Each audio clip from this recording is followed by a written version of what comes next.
जय हिंद दोस्तों, कैसे हैं आप सब। देखिए, जैसे कि मैंने आपको 5 मिनट वाले वीडियो में इससे पहले अपलोड किया है, उस वीडियो में 5 मिनट का ही वीडियो है। उसमें सारी चीज़ें मैंने बता दी। सीए फाइनल ऑडिट से रिलेटेड हम क्या ये बैच लेके आ रहे हैं, इसके अंदर नोट्स वगैरह क्या चीज़ है, ये सारी चीज़ें कैसे चलेगा, ये सारी चीज़ें मैंने बता दी। उस वीडियो को ज़रूर देख लीजिए अगर नहीं देखा हुआ है तो। ठीक है, वीडियो वो देखना है तो कैसे मिलेगा, इस वीडियो की डिस्क्रिप्शन में जाइए, प्लेलिस्ट की लिंक होगी, वहाँ पे क्लिक करते ही आपको सबसे पहले वीडियो वही मिल जाएगा। ठीक है, इंट्रोडक्शन वीडियो कि बैच के अंदर क्या क्या चीज़ें हैं, कौन से नोट यूज़ करने वाले, क्या ऐसे मॉड्यूल आपके पास में है तो क्या उससे पढ़ सकते हैं क्या, ये सारी चीज़ें वहाँ पे। 5 मिनट का वीडियो ज़्यादा बड़ा नहीं रखा है, आप उसे देख लीजिए, समझ आ जाएगा। ठीक है, तो फिलहाल वो सारी चीज़ें मैं बता चुका हूँ, इसलिए यहाँ पे कोई आपके पास में टाइम वेस्ट नहीं करूँगा। चैप्टर नंबर 19 स्टार्ट करने जा रहे हैं। चैप्टर नंबर 19 आपके पास में है professional ethics and liabilities of auditors, जिसके अंदर इस वीडियो के अंदर आपके पास में सबसे पहला टॉपिक पढ़ाने जा रहा हूँ। सेक्शन नंबर 19 है मेंबरशिप ऑफ इंस्टीट्यूट। ठीक है, और इसके बाद नेक्स्ट वीडियो आपके पास टॉपिक वाइज चलेंगे। ठीक है, जैसे कि मैंने उस वीडियो में आपको डिस्कस कर दिया है इससे पहले वाले इंट्रोडक्शन वीडियो में कि बैच के अंदर कैसे चलेगा, सारी चीज़ें वो वहाँ पे मैंने डिस्कस कर रखी है। हालांकि आपने देख रखा होगा, आई होप। ठीक है, चलिए तो टॉपिक स्टार्ट करें उससे पहले मैं आपसे ये कहना चाहूँगा, या फिर मैं कह सकता हूँ कि मैंने उम्मीद कर रखी है कि आपने इस चैनल को सब्सक्राइब कर रखा है, इस वीडियो को लाइक कर रखा है। मैं उम्मीद कर रहा हूँ। ठीक है, क्यों उम्मीद कर रहा हूँ, क्योंकि सीधी सी बात है कि ये वीडियोस जो मैं आपको अपलोड कर रहा हूँ ऑब्वियसली आपको हेल्पफुल हो ही रहे होंगे। तो ये आपने खुद से देखा होगा कि हाँ हेल्पफुल हो रहे हैं, इसके बदले हमें इसे सब्सक्राइब करना चाहिए, लाइक करना चाहिए। ठीक है, इसलिए मैं आपको कह नहीं रहा हूँ, आपको खुद करना चाहिए ये बता रहा हूँ। ठीक है, कि हाँ ये यहाँ इस तरफ से मेहनत हो रही है, उस तरफ से आपको सपोर्ट करना चाहिए। सपोर्ट का मतलब सीधी सी बात है कि चैनल को सब्सक्राइब कर सकते हैं और वीडियो को लाइक कर सकते हैं। ठीक है, तो आई होप कि मैं इस तरीके से उम्मीद करते हुए कि आपने ऑलरेडी इस चैनल को सब्सक्राइब कर रखा होगा, नहीं किया है, नए हैं तो अब भी आपने कर दिया होगा, और वीडियो को लाइक तो ऑब्वियसली आपने कर दिया होगा। चलिए, सेक्शन नंबर 19 हेडिंग है मेंबरशिप ऑफ इंस्टीट्यूट। ठीक है, मेंबरशिप ऑफ इंस्टीट्यूट ये पॉइंट पढ़ने जा रहे हैं। हालांकि एग्जाम पॉइंट ऑफ व्यू से ये टॉपिक बहुत ज़्यादा आपके पास में इम्पोर्टेंट नहीं है। हालांकि मैं कह सकता हूँ कि बिल्कुल भी इम्पोर्टेंट नहीं है, लेकिन मैं ऑलवेज़ ये कहता हूँ कि आईसीएआई का मतलब कह सकते हैं कि पेपर में कोई यहाँ पे भरोसा नहीं है। ठीक है, वो ईजीएस्ट टॉपिक भी आपको कभी ना कभी पूछ लेगा। और मैं ऑलवेज़ ये चीज़ भी कहता हूँ कि सर ईजी ईजीएस्ट भी आपके पास में कोई ऐसा टॉपिक है जो सबसे ज़्यादा ईजी है, लेकिन जब तक आपने उसे नहीं पढ़ा है और वो एग्ज़ाम में आ जाएगा तो आपके लिए वो हार्डेस्ट टॉपिक बन जाएगा। ठीक है, बहुत टफेस्ट टॉपिक बन जाएगा, क्योंकि वो इजी टॉपिक है लेकिन आपने कभी देखा ही नहीं है। जब देखा ही नहीं है तो उसे आप कवर नहीं कर पाएंगे। ठीक है, इसलिए मैं ऑलवेज कहता हूँ कि इजी इजी भी टॉपिक क्यों ना हो, एक बार तो रीड आउट करना चाहिए। ठीक है, हाँ इजी है तो एक आध दो बार पढ़िए, कोई दिक्कत नहीं है। ठीक है, इंपॉर्टेंट है उसे 4-5 बार रिवाइज करिए।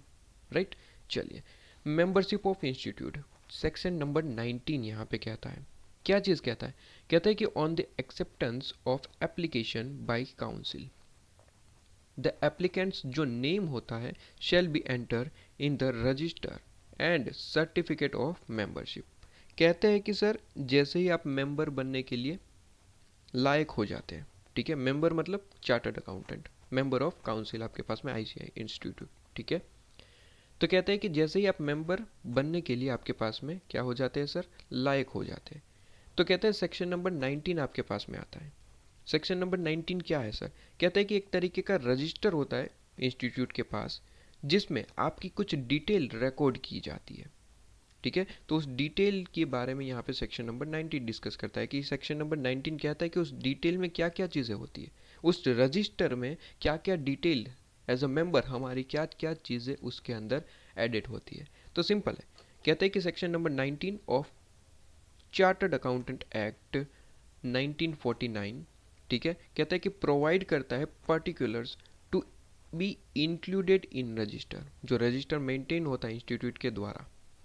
ठीक है, उसके अंदर आपके पास में क्या क्या पर्टिकुलर्स इंक्लूड होते हैं। तो सबसे पहला कहते हैं कि आपका नाम, ठीक है, मेंबर का नाम क्या है, उनकी डेट ऑफ बर्थ क्या है, डोमिसाइल क्या है, ठीक है, कहाँ के हैं, मतलब कि रेसिडेंशियल या फिर प्रोफेशनल एड्रेस रिकॉर्ड किया जाता है। ये नॉर्मल जो आधार कार्ड पैन कार्ड में भी होता है, ये सारी चीज़ें वही है, इसलिए ये इजीएस्ट टॉपिक में आता है, लेकिन एक बार तो पढ़ना चाहिए, राइट।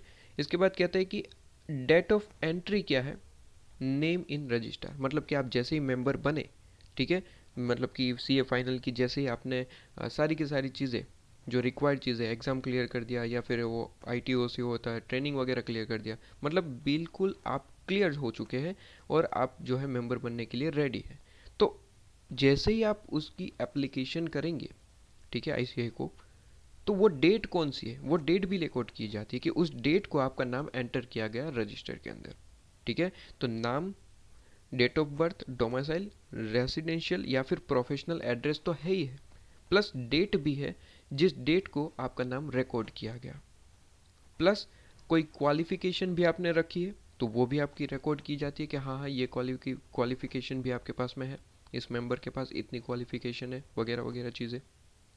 उसके बाद कहता है कि अगर आपने सीओपी, सर्टिफिकेट ऑफ प्रैक्टिस, ठीक है, दो तरीके होते हैं आपके पास में, जैसे ही मेंबर बनते हैं आप, आपके पास में दो ऑप्शन होते हैं, या तो इंडस्ट्री में मतलब चले जाइए, या दूसरा ऑप्शन है प्रैक्टिस में चले जाइए। प्रैक्टिस के लिए आपको अलग से एप्लीकेशन देनी होती है, हालांकि उसके लिए कोई एग्जाम नहीं होती, प्रैक्टिस के लिए आपको मतलब प्रैक्टिस में जाना है, सिंपल आप एप्लीकेशन दीजिए, आपको सर्टिफिकेट ऑफ प्रैक्टिस प्रोवाइड कर दिया जाएगा, जिसे हम शॉर्ट में सीओपी कहते हैं, ठीक है। तो अगर आपने सीओपी के लिए एप्लीकेशन कर रखी है, मतलब आपके पास सीओपी है, तो ये लिखा जाता है कि कौन से मेंबर के पास सीओपी है, कौन से मेंबर के पास सीओपी नहीं है, ठीक है। तो अगर है तो वो भी रिकॉर्ड किया जाएगा कि हाँ इस मेंबर को हमने सीओपी दे रखा है।